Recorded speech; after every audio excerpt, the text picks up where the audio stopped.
আজকে দুপুরের খাওয়া-দাওয়ায় কি ছিল সব আপনাদের সাথে শেয়ার করি। প্রথমে ছিল হচ্ছে আলু ভর্তা আর হচ্ছে আমার মোস্ট ফেভারিট পুঁটি মাছ ভাজি। আলু ভর্তার সাথে পুঁটি মাছ ভাজি কিন্তু অনেক মজা লাগে। আর সাথে তো আমার নিজের গাছের বোম্বাই মরিচ। কি যে একটা টেস্ট! আমার কাছে কাঁচা মরিচ দিয়ে মাছ ভাজা দিয়ে আলু ভর্তা মানে কি যে একটা মজা লাগে। একটু মাছ দেবো, একটু আলু ভর্তা নেবো আর একটু বোম্বাই মরিচ দেবো। সেই একটা স্বাদ। তারপরে হচ্ছে বরবটি ভাজি। বরবটি ভাজিটাও বেশ মজা ছিল। শুকনো করে ভাজছিলাম।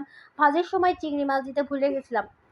এরপরে ছিল হচ্ছে আমার আরেকটা ফেভারিট তরকারি হচ্ছে কাসকি মাছ। কাসকি মাছ না, এটা হচ্ছে ছোট চেলা মাছ। এটা কিন্তু অনেক মজা লাগে। আর বোম্বাই মরিচ সাথে থাকলে তো কোনো কথাই হবে না।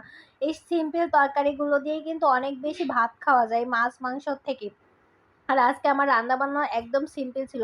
আর লাস্টে ছিল ফুলকপি, টমেটো, আলু দিয়ে একটা মাছের তরকারি। এই শীত এসে গেছে মানে শীতের একটা হচ্ছে ফুলকপি, টমেটো, ধনেপাতার তরকারি। কি যে টেস্ট লাগতেছিল তরকারিটা। কেমন লাগলো আজকে আমার দুপুরের খাওয়া-দাওয়া সবাই কমেন্টে জানাবেন।